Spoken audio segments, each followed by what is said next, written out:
facility here in Ashburn, bringing you this exclusive live coverage of practice. Interviews with your favorite players and access like you're not going to find anywhere else. And we're back outside and in pads. Now, coming up on today's show, new QB1 Carson Wentz is going through his first training camp with the Commanders, and he's going to stop by our set to talk about how he is adjusting to the offense and what he thinks of the weapons he has around him. You do not want to miss that. Defensive end Montez Sweat is gearing up for his fourth season in Washington, part of a really strong defensive line. What should we expect from Sweat before Chase Young returns? We will discuss. And our guys, London Fletcher and Santana Moss, they will take you to the practice field to watch what is going on and tell you firsthand why it is important and what they remember from their days at camp. It's the closest you can get to camp without actually being here. And we're bringing it all to you right now on Command Center. Camp coverage presented by the inaugural Commanders Fan Cruise, setting sail March 26, 2023. Reserve your spot at www.commandersfancruise.com.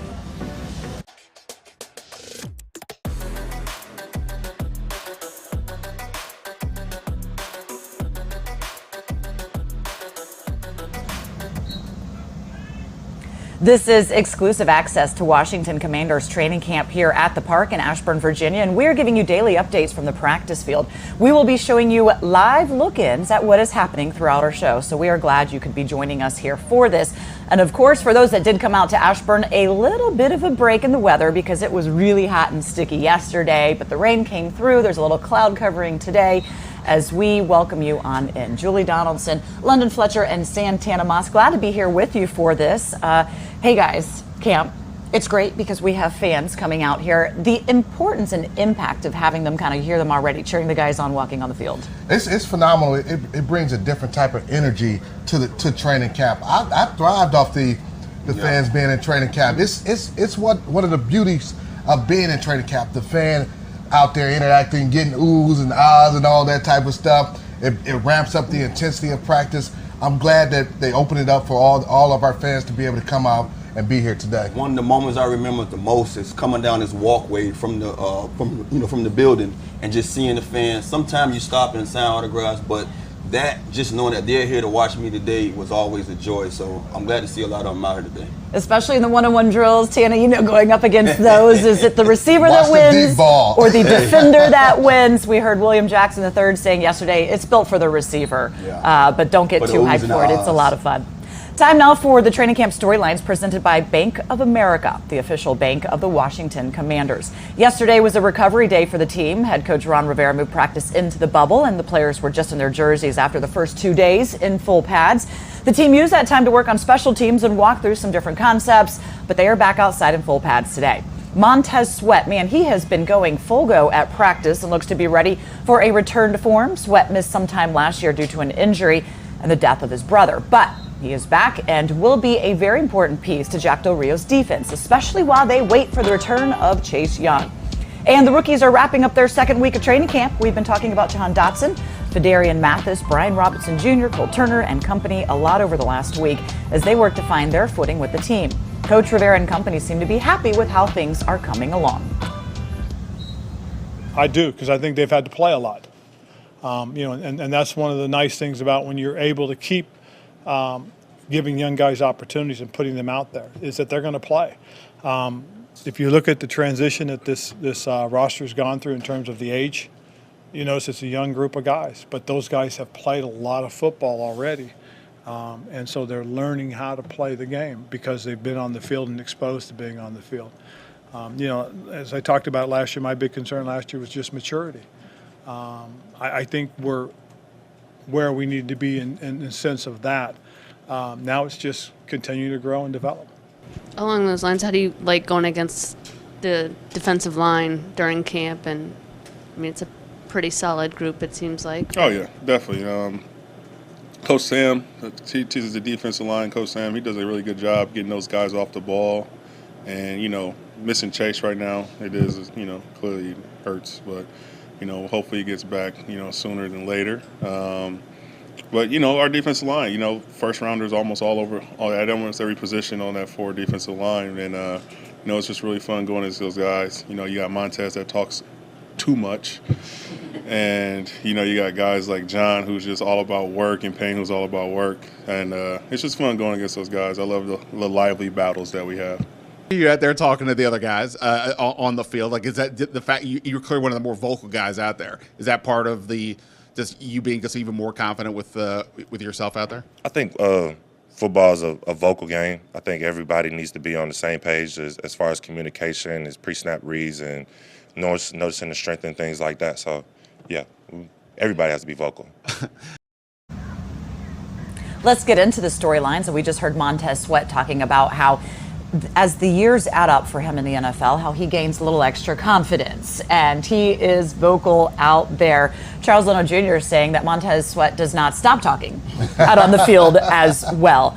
What are you wanting to see from him, especially as we're waiting for Chase Young to come around? Because you cannot forget that he was a first-round draft pick as well. The expectations are high for him to really produce some big numbers. We're fortunate to be able to get Montez Sweat where we got him in the draft. Looking at him coming out of college, he was a top 10 talent. He had a little bit of medical issue. That's why he fell to us. But he's a rare athlete at that position. I'm talking about him and Jahan Datsun are the only two guys that I've seen with that type of freakish athleticism, the length, the long arms. He has the ability to dominate offensive tackles, not just in rushing the passer, but also dominate in the running game and stopping the run. There's not a weakness in his game. It's just a matter of him doing it on a more consistent basis. And he's going to be that guy with Chase out that's going to get all of the attention and spotlight, although he says it's not impacting any way he approaches anything. But Santana, what are you seeing on the depth from this defensive line with Chase not being out there? I think one of the things you can always just, rely on is just those, the names that we talk about the most. Those guys have steady been there, and then when you talked about what these guys did last year without Chase and Montez, so we have a little assurance there knowing that the guys who backed Chase up last year, they're there. So just having Montez, having all those guys in the front, Allen, the Paynes and all those, I think the depth is pretty well. We might have to see a one or two more other guys step up. That's why we got, for Darian Mathis and all those other guys too. So I'm just looking forward to seeing them going forward. I think maybe the fourth defensive tackle. We know we got for Darian Mathis. Who's going to emerge as that fourth defensive tackle on this roster this year? Depth is something you have to have, and we saw them use a good rotation last season as well. Shaka Toney really doing a lot of good stuff here. James Smith-Williams stepping in, David Bada being those guys that are getting the opportunity to have the reps. And while they technically might not be the gift of Chase Young, because he is definitely a freak of nature, why he was drafted second overall, you use a rotation, you keep the legs fresh, still should be able to get at the quarterback. Now, each day they are going up against the offensive line. And we know what to expect from Charles Leno Jr. We talked with him as a veteran going into this, and now he's kind of like coaching up a bit of the younger guys as well. Chase Roulier coming back from injury, working him slowly out there. Sam Cosmi now a little bit more confident in his game coming into his second season in the league. What are the biggest question marks, or are there, on the offensive line, Santana? I think one of the things that stand out to me is the question mark would be for me is, can they build from some of the things that they did last year? I think last year they surprised the league, surprised us, that they was one of the most dominant cores that we had. Even though there was a lot of interchangeable, spots on that, that line, these guys still showed up and showed out last year. They have the most depth on this team when you look at the roster. They have guys after guys that they can really plug in if someone go down. So my question and what I want to see, can they build from some of that success that they had last year? The thing that you gotta see is how quickly they can gel as a unit.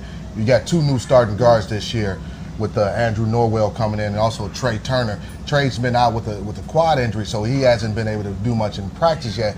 Those guys, there's not a unit that has to work more in cohesion than the offensive line. So just how quickly they can gel together along the board with Chase Roulier, Andrew Norwell, Trey Turner, Sam Cosmi. When those guys are out there working together, I have no doubt. John Masco, I've known him since 1999, one of the top offensive line coaches in the history of the National Football League. He is going to coach these guys hard. Trey Turner, I feel like he can return to that form as a former Pro Bowl player too. And Matzkos makes them do a book report every year as well. He said this year the basis of the book report is learning to be comfortable in the uncomfortable. So you have to constantly adjust. They like these guys to be able to play multiple positions. We'll see them switching back and forth, Sadiq Charles, wherever they're at on the line from right to left, because at times injuries, you've got to be able to have that flex as well. A lot of young guys trying to impress in camp. What are coaches wanting to see from the rookies here as we're kind of really gearing up and getting into that grind? You just want to see as you continue to add more on their plate. Are they retaining that information? Are they going back and studying their playbook, hoping they don't repeat the same mistakes over and over again? So it's really, can they handle the information that you're putting on them, and are they repeating the same mistakes over and over? And then one of the things also that stands out in camp is, can they retain all that information and come out here and be productive on the field? You know, that's one of the things that get on young guys. Can you play and can you be mentally distracted at times? Because, you know, think about it. Camp, and I'm sure that camp is a lot different these days than it was our years, but you get distracted a lot. You have things on your mind that you didn't normally have on your minds. Some of these guys think about making the team. Some of these guys worrying about stuff that's going home, that's not dealing with camp. So can they, get this information, deal with home, deal with what they have going on here, and go out there and be productive on the field? We've even heard Cole Turner, the tight end, that's doing a lot of great stuff and catching a lot of attention here at camp, talking about like the playbook and the challenges that it is trying to learn it at this level and then to be able to just react out there on the field as well. Another rookie that's impressing at camp, well, that would be our first-round pick, Jahan Datsun. A lot of buzz around him and what he's able to do. We mic'd him up. Hey, folks, we are live, so roll with us here as we are live. Here's Jahan Datsun mic'd up. Where's the mic? It's in the back? You're right here. Oh, it's right here. Hey, Mom. How you doing? Hey, it's one. You feel me? Jahan Datsun, Penn State. We repping We Are out here. We gonna have a good day though. Feel me? I'm mic'd up, cuz. I know. All right. Gotta let my guys know. 817. I'm mic'd up today, so yeah. Yo, stop saying that, yo. Don't call me that. I ain't telling none of the DBs. I hope they say something crazy. I'm gonna let you have 2 catches today. Oh, you gonna let me? Yeah. You ain't gonna let me. I'm gonna let you have 2. See, you don't want to turn me up. I'm the wrong person to turn up. You know what I'm saying? You gotta pay the toll after 2 though. So I'm gonna let you have 2 today. All right, bet. This gonna be the pregame music, right? Pregame Music. Oh, music. Cause if we listen to Drake before the game, cuz. You're right. Oh, all right. What? Country.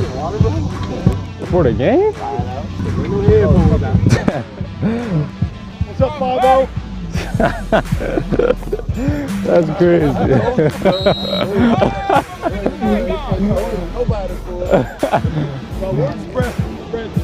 Real fast.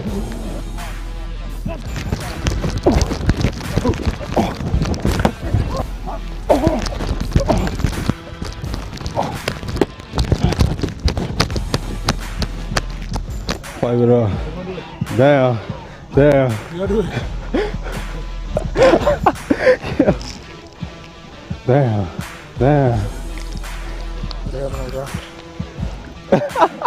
Come on. Jahan, you went outside. I'll go outside. You going outside or inside, Will?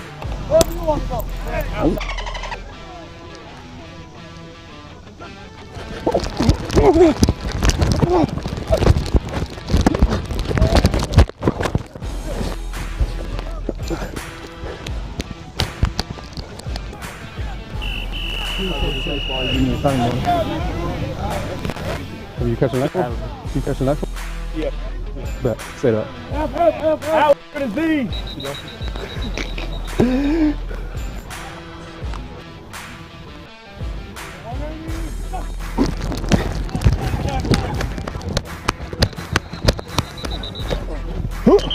Did I play this with some of y'all in the middle? No, we're all in a circle. I think it's just like a catch and concentration drill. So you can toss it to anybody in the circle, and if you drop it, you step out the circle. Hey, we played this. Do we do it in the spring? Yeah, this time. Are you guys ready?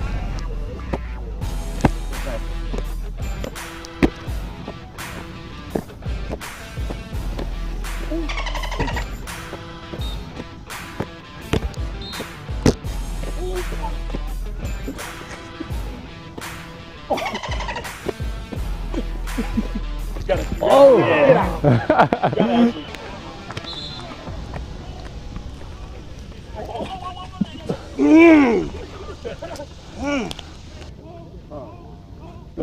How you doing? Sorry. Chilling? You're not on kickoff return or? Nah. PR? I'm on punt return. No, punt. Punt, I seen it. Yeah, punt return. That's what. I seen it. Yeah. You're very shifty on it. Yeah. Y'all practice used to be crazy at O State? Yeah. Urban now. Yeah. Yeah, a thing called Bloody Tuesdays. Bloody Tuesdays? Full pads. Receivers doing stalk drill, tackle drill. Oh, nah. We start off practice, angle tackle. Front of the whole team, just hitting. 24 periods. It'd really be like 28 periods. Yeah, right. They be holding a few periods. Holding the periods.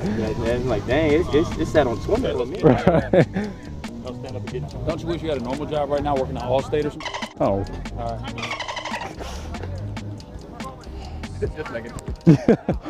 What dude you seen pull off some Gucci glasses though? Huh? What dude you seen pull off some Gucci glasses? A lot of. No. Besides like dudes with real money, you know? Like, I could do it. no, you couldn't. No, you couldn't. All right. No, you couldn't.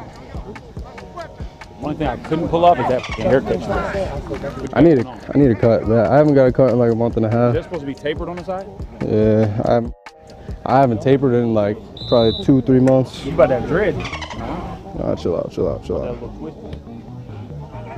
These natural curls, you know what I'm saying?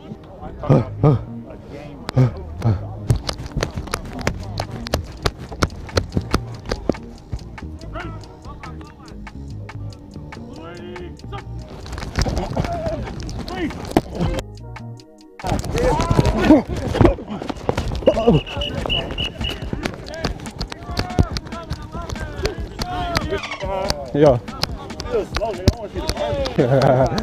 You're not catching me though. You just bigger. I just know you faster than that. You looking. I see you. I was trying to find a little hole. What you mean? I was trying to find a hole, you feel me? Then I was gonna hit that. Or somebody's gonna hit you. I see you out I'm out of there. I'm sliding. Y'all don't know. Y'all just don't. Y'all go see real soon. No. Y'all go see real soon. Good stuff from the rookie. And speaking of good stuff, let's take a look at the numbers that Datsun put up while he was at Penn State. He basically was the one and only option at Penn State, getting it done.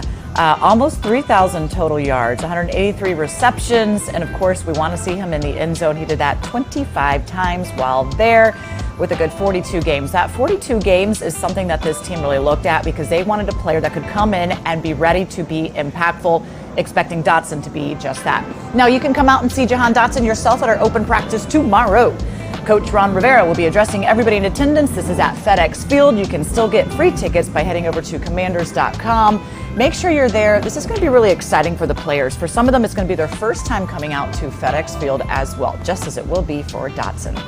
Now, don't go anywhere because when we come back, Carson Wentz is coming over to hang out and talk about his first training camp here in Washington. And wait until you hear what he has to say about his wideouts. And London and Santana, they are heading down to the field to bring you your field pass. This is Command Center Camp coverage, and we will be away for 60 seconds. But don't worry, we are live, and we are giving you live look-ins to the practice the entire time.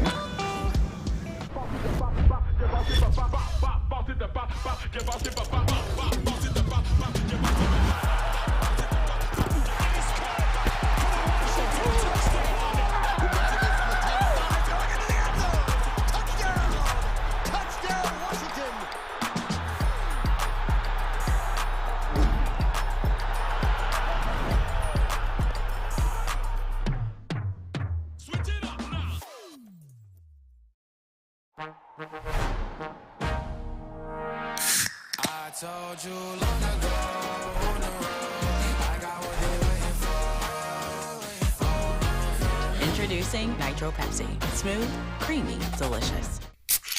Another rock and roll weekend.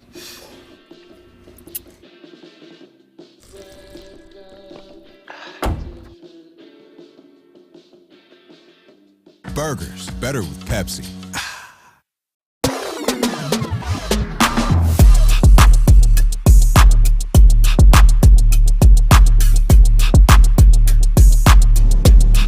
Welcome back to Command Center Camp coverage presented by the inaugural Commanders Fan Cruise, setting sail March 26, 2023. Reserve your spot at www.commandersfancruise.com. Time for your Field Pass presented by FedEx, where now meets next.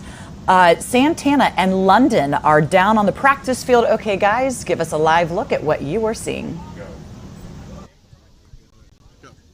Thanks, Julie. We get an opportunity to watch the offensive line and the running backs, tight ends kind of go through inside run period. They're getting a look from the backup offensive lineman. I love this type of period where you get to see, hey, the linemen, are they getting their blocks? Are they fitting their blocks right? You know, running back, is he seeing the hole? That's a little lead back.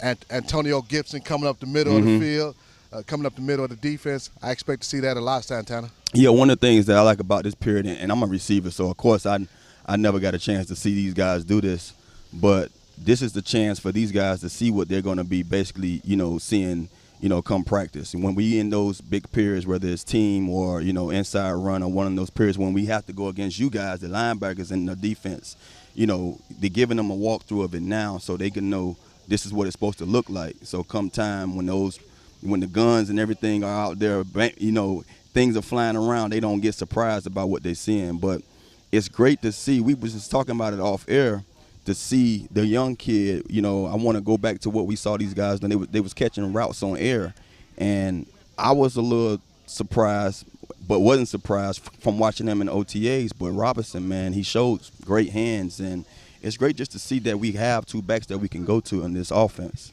Yeah, one thing I've noticed is there's been times where they've come out with a 3 tight end set. Actually, they got 2 tight ends right now, but they've had 3 tight ends in the backfield, and they've motioned those guys either across the line or even sometimes motion them into the backfield, and they've been that fullback type of guy. I saw Cole Turner a couple plays ago, seeing him run lead up on the inside linebacker. You have to have versatility as a tight end in this offense, and one of the things the reason you want to have that type of versatility is because from a defensive standpoint, if we know, hey, these tight ends are in the game, these are only the type of runs we're going to get, you can eliminate certain things. But when you have tight ends that can line up on the line of scrimmage or in the backfield or flexed out and things like that, it's more things and more problems for the defense to have to deal with. I was going to ask you that question. How difficult does that make your job when it comes to seeing those different formations and saying, okay, they have 3 tight ends in, but not knowing if it's going to be a run or a pass because these guys can do both? How difficult does that make things for you guys having to read that? It makes a lot of it's extremely difficult when you have certain offenses. Some teams have tendencies where, hey, we got these 3 tight ends in the ball game, it's going to be 100% run. Last year, just watching Scott Turner's offense, he would put 3 tight ends in the ball game and still pass the football. And defenses, they're geared up, hey, ready to run, ready to defend the run, and next thing you know, you're getting play action pass and you're getting Logan Thomas down the seam. We'll get Cole Turner down the seam. We'll get Samus Reyes down the seam for big plays because the linebacker, safety, everybody's gearing up, saying, hey, we're about to stop the run.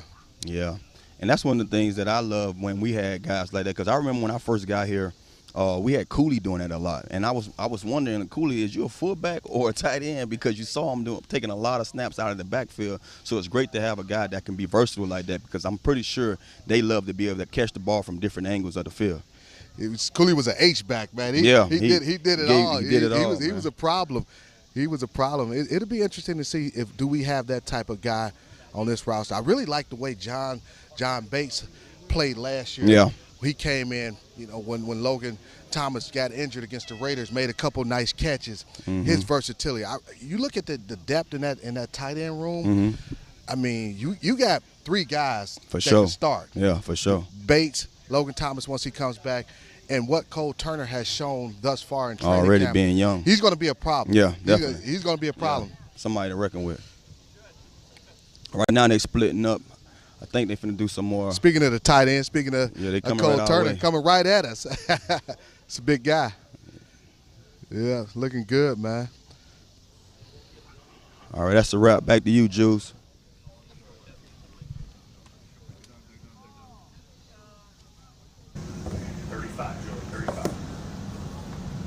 $35? You're hot. That was it. You guys. Yeah, she said when we had. Yeah, I was gonna say you guys were done. So yeah, all right, Maddie, I'm gonna take these back. Commanders traded for Wentz this offseason, and he arrives the clear #1 on a team looking for stability at the position. He's been adjusting to life in Washington and learning his new offense. He dropped by the set to talk about all that and the weapons he has at his disposal this season. It is our Pepsi player profile. Pepsi, the official soft drink of the Washington Commanders. Carson, we've been waiting to have you come join us a couple days now into practice, a couple of times with the pads on. Not your first rodeo, though. First time here with Washington. How is this process for you, trying to learn a new offense, learn new guys, and as camp kind of like ramps up each day to get more familiar, to get that chemistry down? It's fun, honestly. I mean, it's a lot of work. It's a grind, as you guys know. But it's a lot of fun too. Coming together, you're building a culture. You're building a kind of a family. You're building that bond, and the only way to do that is out on the field by going through the hot mornings together, by going through it together. I think OTAs was big and kind of developing some of those relationships, but now this just kind of takes it to the next level. So it's been fun getting to know the guys, getting to know the playbook. Feel pretty good, in a good place with it as well.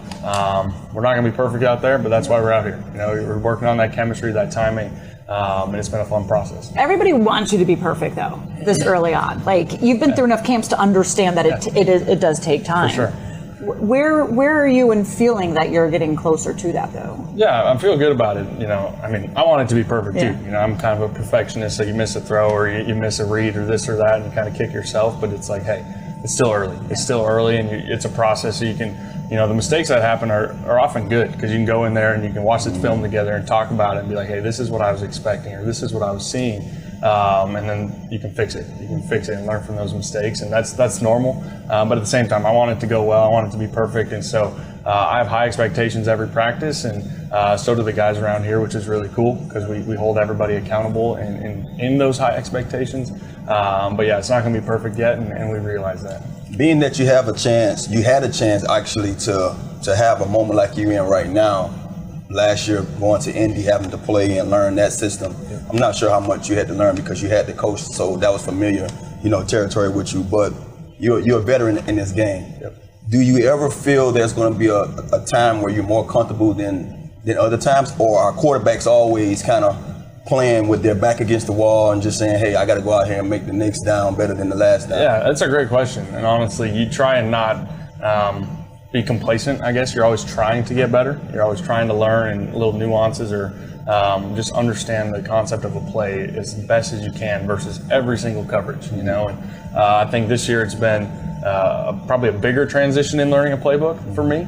Different system, different style.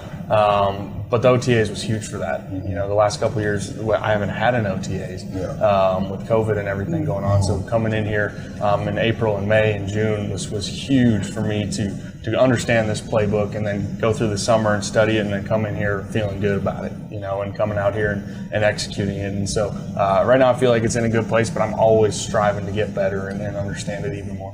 You mentioned, you know, having the OTAs this year, but also one thing that you did is you went out to California last month for a week with your skill guys.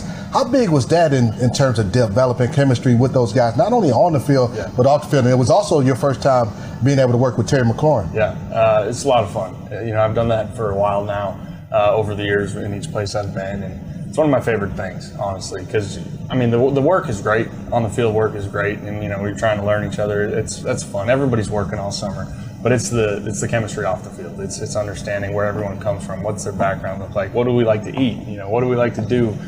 Just getting to know them, get around them was really beneficial. And for me, it looks even more different this year now, being almost 30, and you know it's a pretty young skill group. And so for me, I'm like the old guy out there, which is a little bit new for me, but it was a lot of fun just getting around them and doing something different off the field.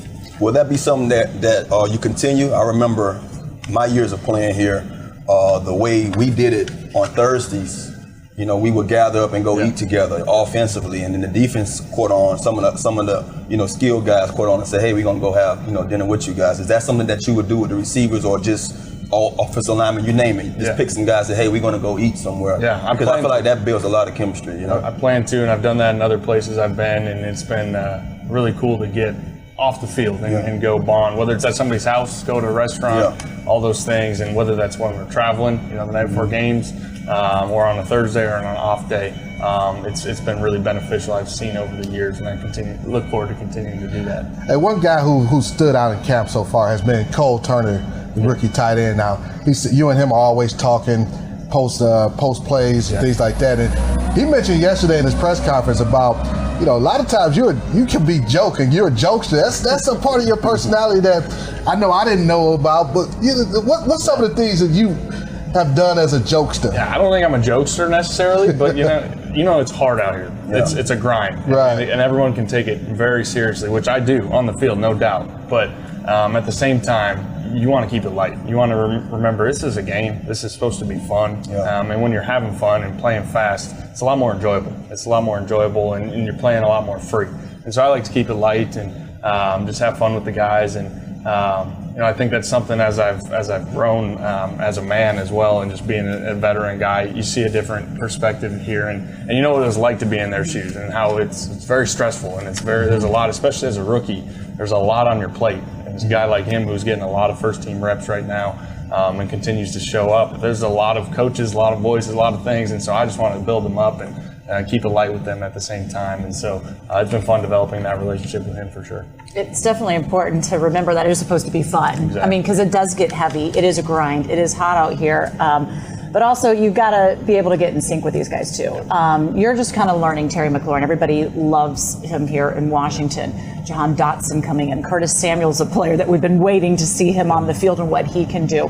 How are you feeling like assessing their different talents and what they can bring to this offense, especially with the skill set that you have of being able to take advantage of maybe some of that speed that they have to stretch the field? Yeah, I mean, that's the first thing you notice, without a doubt, is their speed.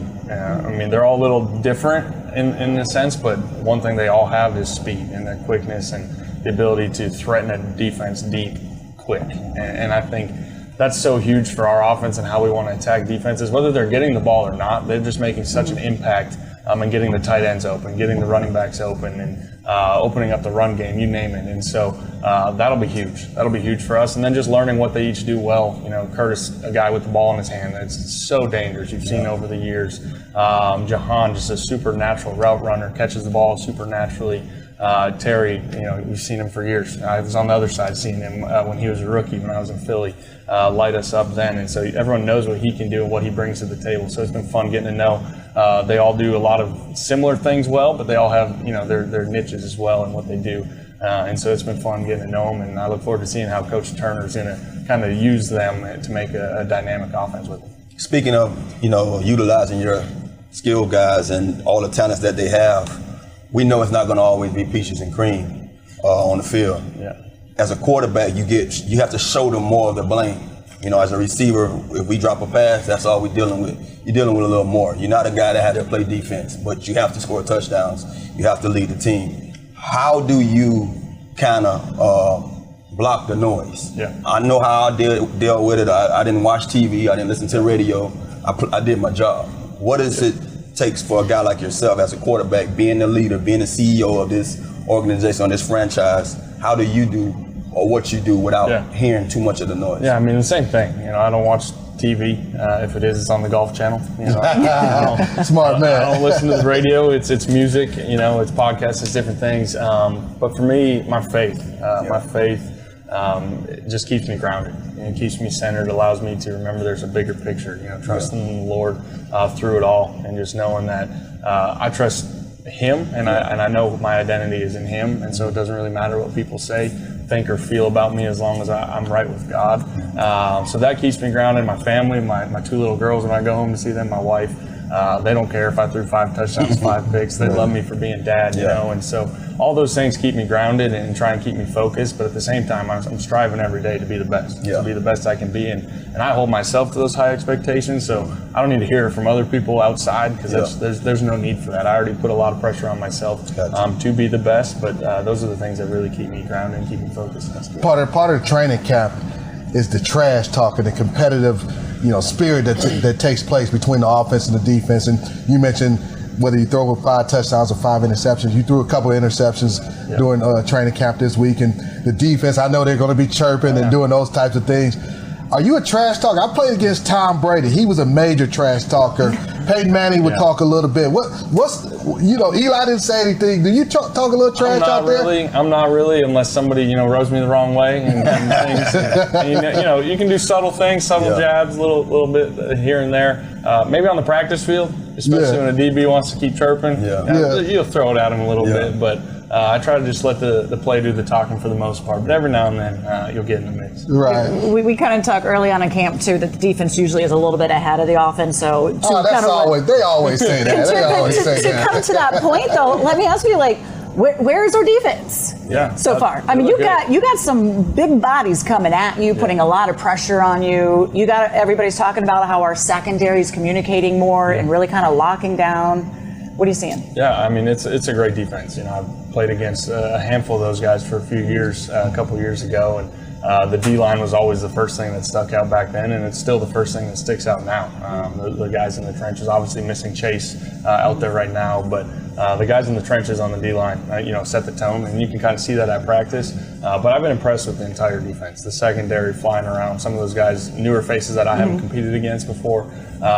Been really impressed with the way they communicate, the way they fly around, and what coach is kind of doing, the schemes he's mixing up back there. It's exciting to see, and I think it's making us a lot better because they give us a great look every single time. Iron sharpens iron, so they're going to be all right. Offense, we're going to be all right. We're also talking about Deron Payne getting back there. I don't know if you want to be like, yo, dude, come on. give me a second. Give me a second. Stay away from the more importantly, stay away from the franchise. No touching cards. Look, that's it. That's what everybody's wanting, seeing, excited to really kind of see this come together, to have your moment, have your day. And, over the years, we're always kind of like, it's Terry. Now you have the chance to spread that ball around. Looking forward to seeing a lot of different options out there. It's going to be here before we know it, folks. Thanks for joining us, Carson. Absolutely. Appreciate it. Thanks for having us. Taking a look at Carson Wentz's numbers during his 7-year career. Of course, he was the second overall pick in the 2016 draft, expected to be the franchise quarterback for the Eagles. And now, of course, Washington hoping he can be that here as he does go into year 7. You see, he's completed just about 63% of his passes, 140 touchdowns, which is what we want. Get into the end zone. Bringing the guys back in here into the conversation, let's talk about quarterback one and everything that he has around him.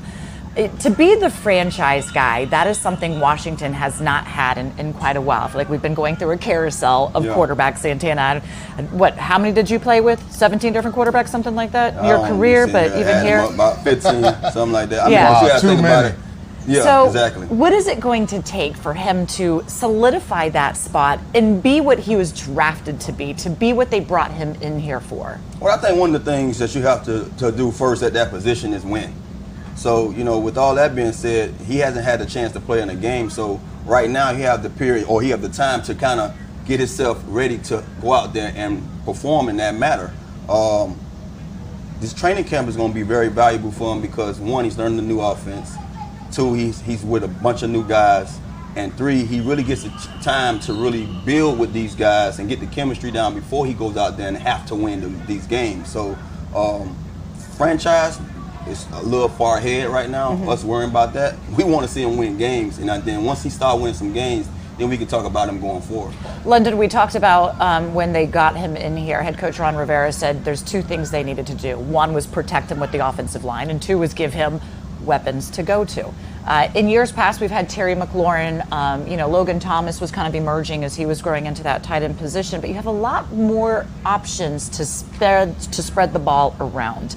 How do you assess where this offense can be and how many choices they have with the ball? They have a lot of weapons on the offensive side of the ball at the skill position. You look at all the receivers, whether it's Terry McLaurin, Jahan Datsun, hopefully Curtis Samuels is fully healthy this year. De'Ami Brown, he can take the top off the defense. We were just talking about the tight ends and what they bring from a versatility standpoint. The running backs, J.D. McKissick, he's one of the best route running backs in the National Football League. Antonio Gibson, he can catch balls out of the backfield. Brian Robinson, he's going to be a big piece to this offense. So they have so many weapons. For Carson, really, the problem that they're going to have is that you only have one football, but you have so many guys that you can get the ball to and take advantage of their dynamic talent. So the talent is there. Carson has to just trust those guys let them get the ball into the playmakers' hands, and I feel like he'll be the guy that we need not only this year but also in years to come. How would you assess Santana, compared to years past for Washington, where this offense stands?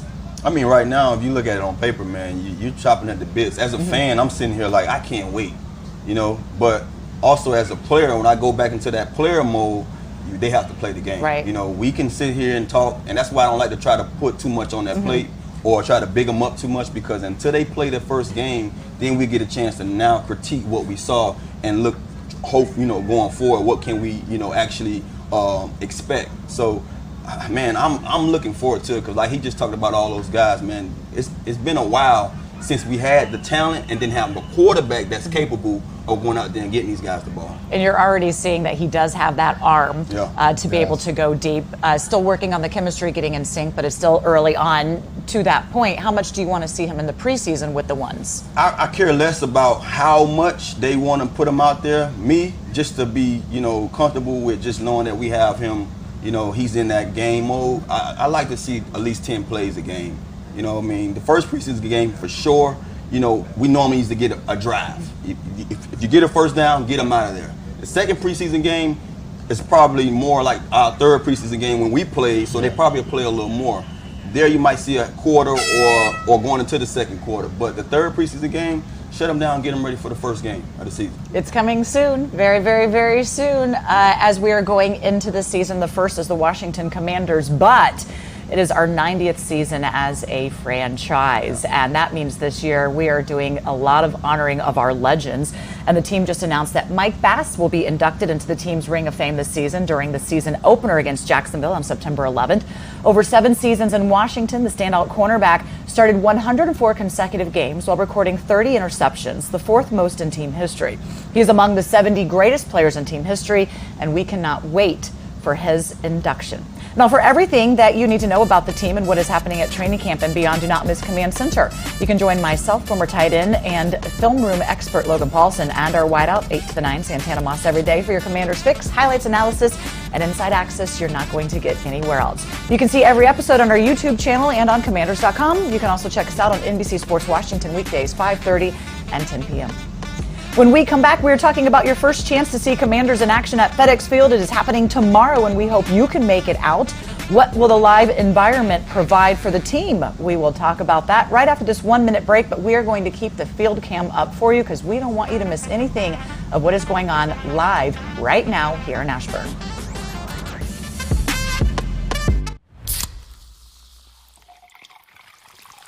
This one's for every NFL fan whose fan cave is more like a fan corner of a guest room closet. You've compromised enough. Pepsi Zero Sugar.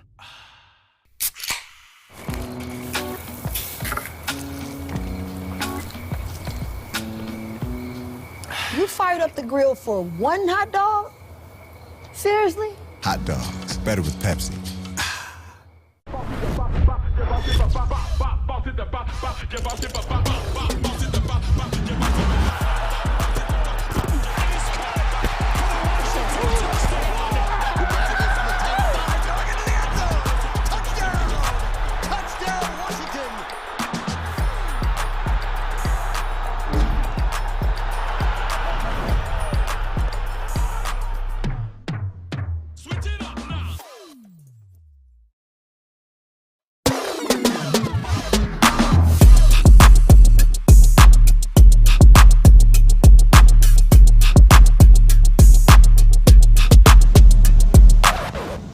And we are back on Command Center camp coverage presented by the inaugural Commanders Fan Cruise setting sail on March 26, 2023.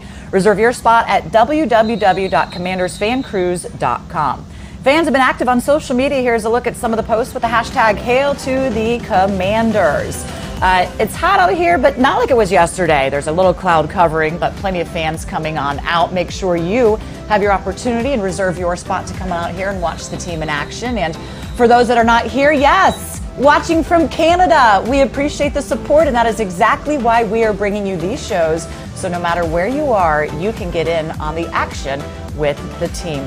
Okay, so time to go camping now with our team reporter, Zach Selby.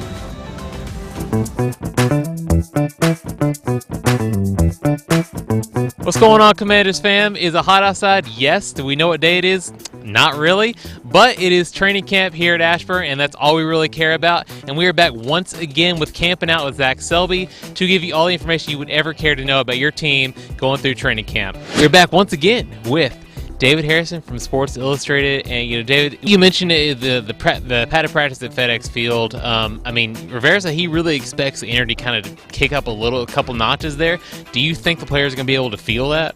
I hope so. I think so. I think that anytime it's beautiful out here and you love being around. It's so hot out here. It's very, very hot. It'll be nighttime at FedEx Field, so that's going to be very nice. Absolutely. But I think you're in the stadium, and for these rookies, some of them come from really big programs, Penn State and stuff like that, so they know what it's like to play in a big venue. But this is your pro venue. You know what I mean? These are your pro fans, and these are the guys that are going to be out here, and they kind of get that fight for the colors almost atmosphere back into everything. And I think it takes a little bit out of the training mindset and a little bit more into the love of the game mindset. And back with us, we have Ethan Condoe from NBC Sports Washington.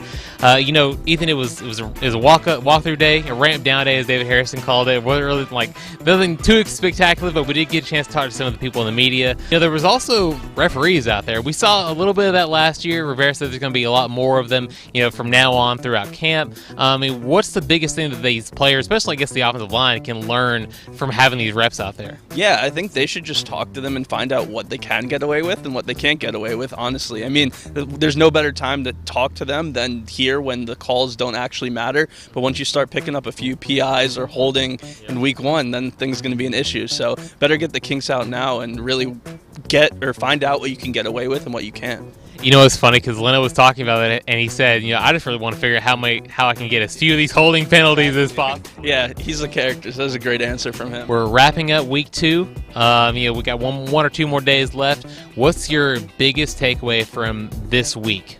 Oh, you're putting me on the spot. I think this is what we do here at Camping Out. Since the pads came on, I've seen a drastic improvement from the quarterbacks. I was not gonna lie, I was getting a little bit nervous the last day when they were in t-shirt and shorts and helmets. There's a few more interceptions than I think the coaches might have liked, but things have really cleaned up since the pads came on. Ron's mentioned how the offensive line has been a lot better since the pads have come on. They can actually block people now. So I'm excited to see more live action, see how this offense, which has as much talent as I remember a Washington team having in years, I'm excited to see them in action. All right, Ethan, man, go back in there and get some great content out. Yeah.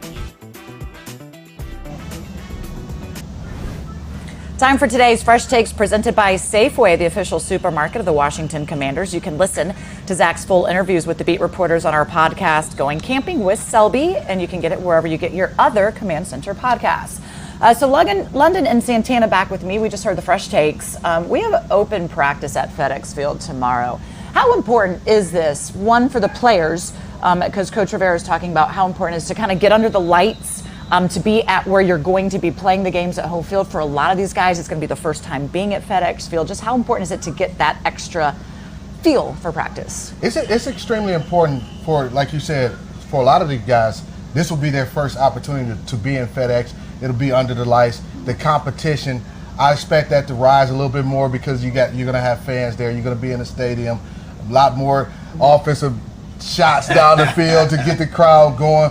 But it's kind of like a dress rehearsal leading up to the first preseason game. I actually like these type of practices. Yeah, one of the things for the young guys is, like London just talked about, it's great just to get them now to experience being on your field, being under the lights, having the fans out there, having that. You might put on your regular season uniform, whatever you're going to wear that preseason game. We used to do different things like that, but it's also something to change up camp, the flow of camp, how things are going. You get tired of being out here in Ashburn, banging against each other.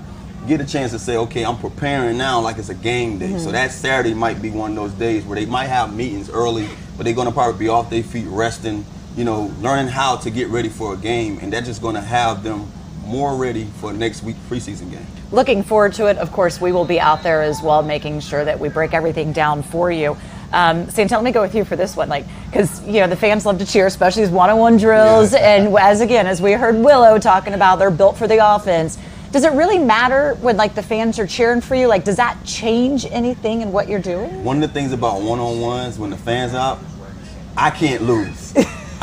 You know what? Don't get me wrong. I don't want to lose ever, but when the fans are here, I have to beat my man. So, yes, it's kind of unfortunate for the DBs if they're going against a guy that has that mentality or that mindset. I'm going to bring it. I'm going to bring it probably 10 times harder than I was going to normally bring it. But you want to give those fans something to go home with because that's your one. That's like your game shot. That's like that one touchdown that they're going to remember in the game. Out here in training camp or practice, when they're watching you, you want to be able to have them say, hey, I saw Tanner just go deep on somebody in one-on-one drills. The smart guys, especially the defensive backs or linebackers, you pick a guy that you know you can win against. So, for instance, when I was here, we would go one-on-ones with the running backs. I'm going to cover Mike Sellers. I can cover Mike Sellers. I'm not going to be out there covering Liddell Best or somebody like that, one of those excellent route runners. Yeah. So there's some strategy behind Definitely it so they can get the oohs and the ahs. It's great to have fans out here in Ashburn. Again, you can be out here in Ashburn as well. Just make sure you go and you register, and also go get your free tickets for FedEx Field Saturday night tomorrow. But that's going to do it for this live episode of Command Center. We love coming to you live, a different feel, giving you a live look in at practice here. We will see you next time, though, hopefully tomorrow, that is, at FedEx Field. Thanks for joining us, everybody. Have a wonderful day, and hail to the Commanders. Hail to the Commanders. Yes, sir.